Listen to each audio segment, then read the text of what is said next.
मेरे को दबाव डालना क्या लगा, इसकी जेब से गोली निकली, ऐसा तो बोल रहा है। मैं बोला मगर सर गोली चली तो उन्होंने कहा अब गोली कहाँ चली, ये तो चाकू लग रहे अने तुम्हारे पे उल्टा केस हो जाएगा। पुलिस ने नो बोला है, नो गोली नहीं चली। सर मैं तेरे सामने इसके पंजों में बैठा हूँ, 0 नंबर की वो है, तेरे सामने गोली निकल लग रही है, तो जेब में कहाँ से आ जाएगी। SHO साहब कह रहे थे, क्या लगे यार माता तुम गोली बता रही, गोली तो लगी नहीं जी। धमकाया तो जा रहा था, न कोई कार्रवाई नहीं कर रहा, न कुछ कर रहा, जानता बोले उल्टा केस तुम पे बन जाएगा, उल्टा केस हम पे कैसे बन जाएगा। अकड़ के बोल रहे थे, क्या कह रहे थे? क्या लगा ये गोली इसकी जेब से निकली।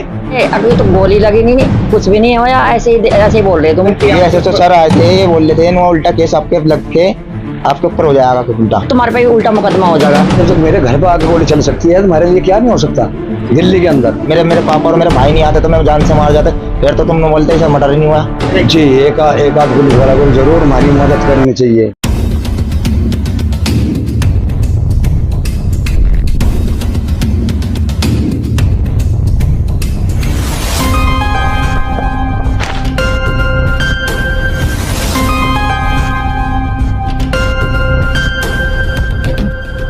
नमस्कार, मैं आकाश मौर्य इस वक्त मौजूद हूं पूर्वी दिल्ली के थाना मयूर विहार इलाके के त्रिलोकपुरी इंदिरा कैंप झुग्गियों में, जहां बीती 1 अक्टूबर 2024 की रात को समय लगभग 8 बजे आसिफ नाम का व्यक्ति, जो कि इस वक्त हमारे बीच में मौजूद है, इनके ऊपर गोली चलाई जाती है, चाकू से जानलेवा हमला किया जाता है। बदमाश बेखौफ होकर इनके घर के अंदर घुसते हैं, इन्हें घसीटते हुए बाहर निकालते हैं और चाकू से इनकी जांघ पर हमला कर देते हैं, जो कि इनके इस वक्त काफ़ी गहरा जख्म है, लगभग 5 टांके आए हुए हैं और गोली के छर्रों के निशान भी साफ तौर पर आप स्क्रीन पर देख सकते हैं। बदमाशों ने गोली तो चलाई थी, लेकिन गोली इनकी पैंट के अंदर उलझ गई, इनको छू के निकल गई। गोली के कुछ बारूद का निशान है, जो कि हम आपको इस वक्त स्क्रीन पर दिखा रहे हैं। जब यह घटना हो जाती है इनके साथ, पीड़ित परिवार पर थाना मयूर विहार के SHO और अन्य पुलिसकर्मियों द्वारा लगातार दबाव बनाया जाता है कि यदि आप गोली का जिक्र करेंगे इस घटना में तो उल्टा आपको ही मुकदमा लगाकर जेल भेज दिया जाएगा। कुछ इस प्रकार की घटना थाना मयूर विहार इलाके की हमारे सामने आई है, जो कि बेहद ही शर्मनाक है। पुलिस ही यदि अपनी ड्यूटी करने से पीछे हट जाएगी तो आम आदमी की रक्षा आखिर कौन करेगा। पीड़ित परिवार आज भी डर के साए में जीने को मजबूर है। इनका कहना है लगातार हमें धमकियां मिल रही हैं। वहीं दूसरी ओर पुलिस का कहना था, जब हम पुलिस के पास कल गए थे इसी सिलसिले में, SHO साहब ने, SHO प्रमोद कुमार ने, जो कि एडिशनल SHO हैं थाना मयूर विहार के, इस थाना मयूर विहार का कार्यभार उन्होंने संभाल रखा है। उनका बोलने का तरीका कुछ इस तरीके का था, उन्होंने हमें कहा था कि किसी प्रकार की कोई गोली नहीं चली है, आप झूठी अफवाह फैला रहे हैं, आप झूठी खबर चला रहे हैं। जबकि DCP के ऑफिशियल स्टेटमेंट आए हुए हैं, जो कि हमारे पास हैं, हम स्क्रीन पर आपको दिखा रहे हैं। DCP के स्टेटमेंट में साफ तौर पर कहा गया है कि गोली चली है, लेकिन युवक को गोली नहीं लगी। इस घटना को देखते हुए आप अंदाज़ा लगा सकते हैं कि युवक की जान लेने की कोशिश की गई थी, लेकिन युवक का नसीब अच्छा था या समय इतना अच्छा था जो कि इनकी जान जाते जाते बच गई। पीड़ित आसिफ का कहना है दूसरी गोली, जब पहली गोली इन्हें छूकर चली गई, इनके शरीर के अंदर नहीं घुसी, उसी समय बदमाश दूसरी गोली लोड कर रहे थे इनके ऊपर फायर करने के लिए। इतने में शोर शराबा सुनकर वे भाग खड़े हुए, अन्यथा इनके साथ और भी गंभीर हादसा हो सकता था। आइए हम जुड़ेंगे पीड़ित परिवार से और आपको दिखाएंगे क्या है पूरा मामला और क्या है थाना मयूर विहार पुलिस की इस मामले को लेकर अब तक की कार्रवाई। आसिफ, फिलहाल आपकी हालत कैसी है?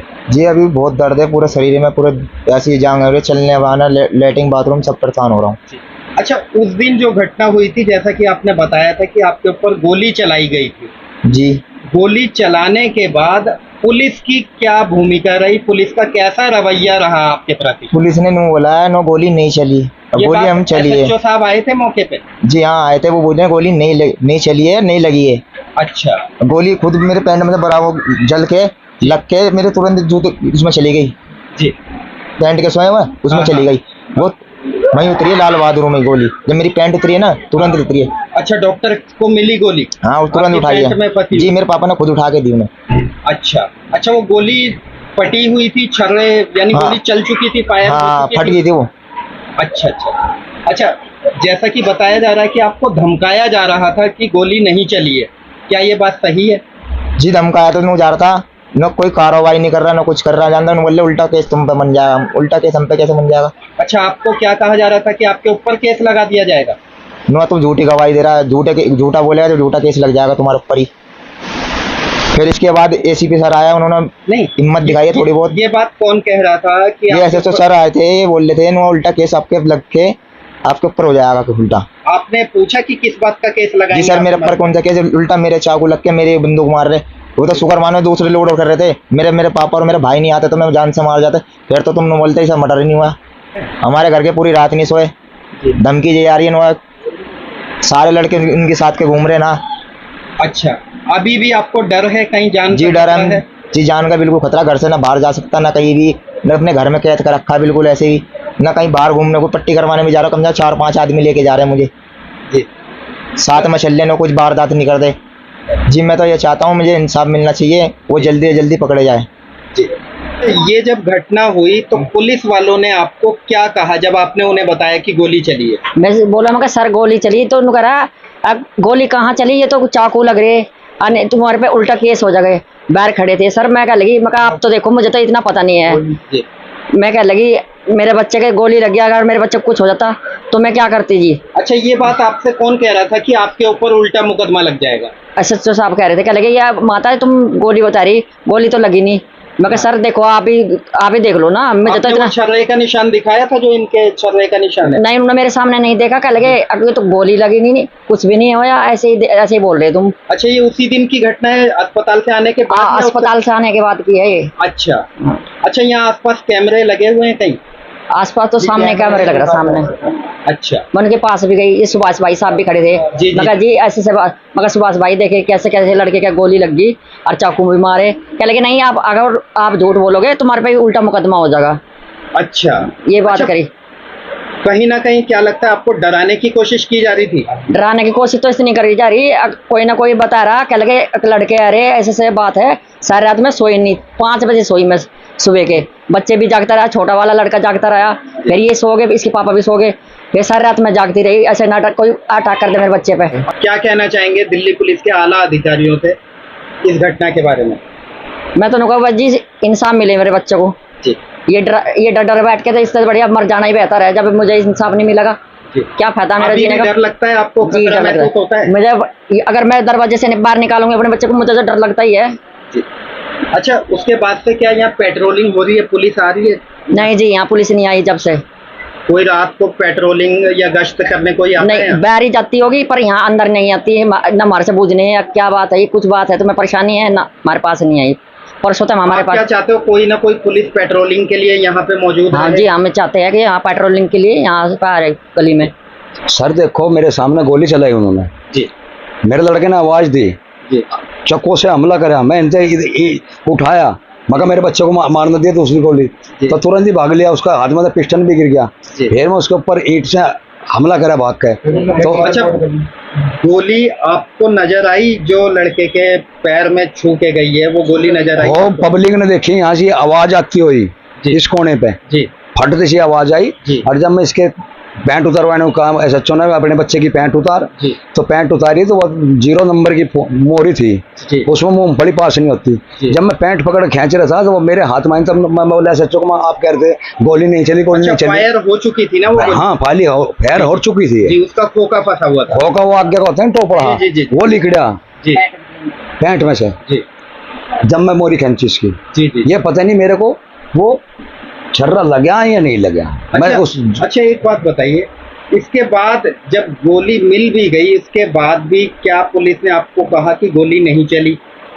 मेरे को दबाव डालना क्या लगा, इसकी जेब से गोली निकली, ऐसा तो बोल रहा है, मगर सर मैं तेरे सामने इसके पंजों में बैठा हूँ, 0 नंबर की वो है, तेरे सामने गोली निकल लग रही है, हाँ। तो जेब में कहाँ से आ जाएगी? हाँ। ये देखो वो तो कानून तहकीकात करेगा या गोली चली या नहीं डराने चली, की कोशिश की गई? पूरी लगा। किस तरीके से बोल रहे थे वो एसएचओ साहब? अकड़ अकड़ के बोल रहे थे, क्या कह रहे थे? क्या लगा ये गोली इसकी जेब से निकली, हाँ अरे मैं पापा होता है, मैं तुम्हारे सामने इसके पैंट उतारवाई, तुमने खुद उतरवाया, मैं इसका पापा जोरे नंबर की पहुंच पर मैं नीचे तक खेचू लग रहा। जैसा कि बताया जा रहा है, आपको ये कहा गया कि यदि आप गोली चलने वाली घटना बताओगे तो आपके खिलाफ मुकदमा हो जाएगा। जी, ये बात कौन कह रहे थे? ये अधिकारियों को साथ था।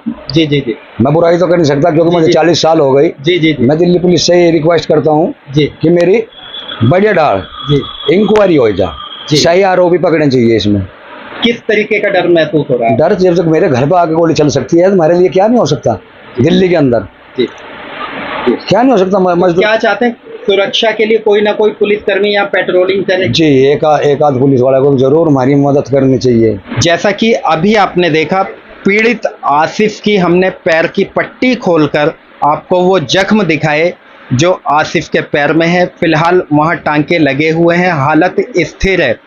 पीड़ित परिवार का कहना है कि लगातार हम डर के साए में जीने को मजबूर हैं। इनकी बहन जो कि नाबालिग है, उन्हें कैमरे के सामने हम नहीं ला सकते।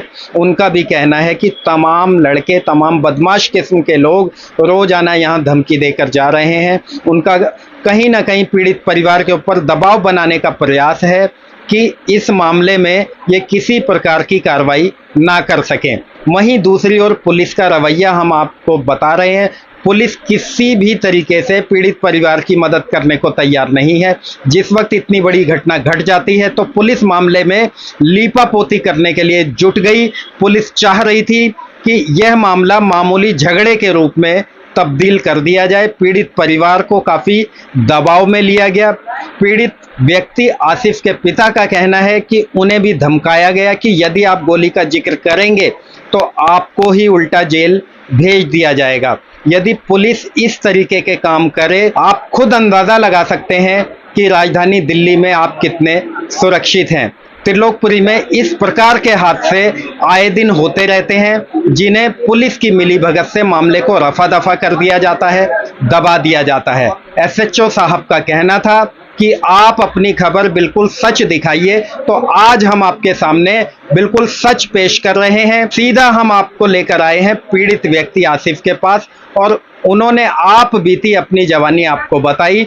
दूसरी ओर इस घटना ने भी पुलिस की कार्यशैली पर कई सवाल खड़े कर दिए। अब देखना यह होगा कि हमारी खबर प्रशासन के कानों में जाने के बाद क्या ऐसे पुलिस अधिकारी के ऊपर कार्रवाई होगी या पुलिस विभाग का होने के नाते इस मामले को दबा दिया जाएगा। ऐसी ही तमाम खबरों के लिए हमारे साथ बने रहिए। मैं आकाश मौर्य, न्यूज़ 24 मीडिया के लिए, दिल्ली से।